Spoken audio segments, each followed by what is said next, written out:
I am Anil Kumar employee. इस बार मैं video लेकर आया हूँ इसी नियम कायदे पर जो भारत सरकार ने लेबर लॉ में अमेंडमेंट कर कर जो नियम कायदे बनाए हैं कंपनीज के लिए, और कंपनीज में जितने भी एम्प्लॉय हैं उनकी दोबारा हो गई है। अब मैं आपको बताता हूँ कि अगर आप कंपनी में किसी भी कंपनी में जॉब ज्वाइन करने जा रहे हैं तो इन 4-5 चीज़ों का ध्यान रखना बहुत ज़रूरी है।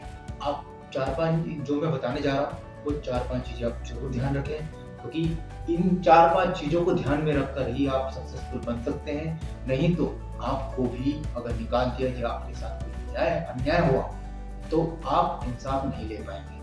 क्योंकि ये 4 चीज़ें आपको जानना ज़रूरी है। मैं बताता हूँ, नंबर 1 चीज़ है जो मैंने यहाँ लिखी हुई है, मैं आपको बताता हूँ।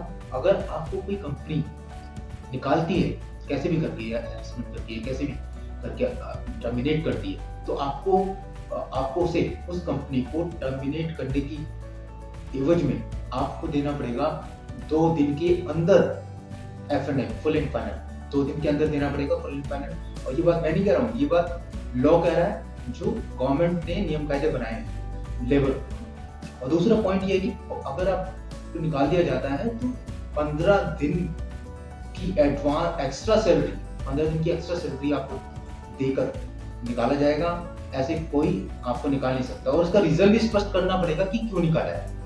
और तीसरा पॉइंट ये है कि छुट्टियाँ जो ज़्यादातर सरकारी ऑफिस में होती थी, अब ऐसी छुट्टियाँ सीएल, बीएल जितनी भी अवेलेबल छुट्टियाँ होती हैं, आपको प्राइवेट कंपनीज़ को भी देनी पड़ी। आपको अगर छुट्टियाँ नहीं मिल रही हैं, आपको हैरेस किया जा रहा है ओवरलोडेड काम से, तो आप इसकी कंप्लेंट भी कर सकते हैं नज़दीकी लेबर कमिश्नर की ऑफिस में। जो आपका ऑफिस होगा वहाँ के नज़दीक कौन सा लेबर कमिश्नर का ऑफिस है या आप जान लें इंटरनेट से सर्च करके, और वहाँ पे जाके आप कंप्लेंट कर सकते हैं। चौथा है कि अगर आते-जाते या आपकी कंपनी में अगर आते-जाते अगर आपकी कंपनी में या आप कंपनी के अंदर ही हैं या फिर आ रहे हैं ऑफिस से, फिर जा रहे हैं ऑफिस, इस बीच में अगर आपको कोई भी तकलीफ होती है या फिर ऑफिस के अंदर आपको कोई तकलीफ होती है, तो इसका हर्जाना भी कंपनी को भरना पड़ेगा।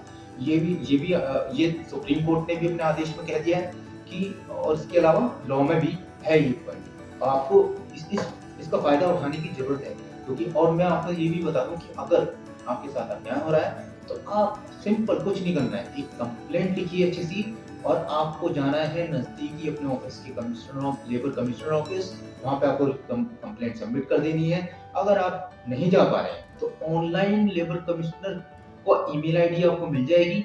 मेरे मेरे कमेंट सेक्शन में आप कमेंट कीजिए, मैं आपको लेबर कमिश्नर्स की ईमेल आईडी प्रोवाइड कर दूंगा। इसके अलावा अगर आपको ईमेल आईडी भी नहीं करनी है तो मैं आपको ऐसे पोर्टल्स बता दूंगा जहाँ पे आपको कंप्लेंट दर्ज करनी आसान हो जाए।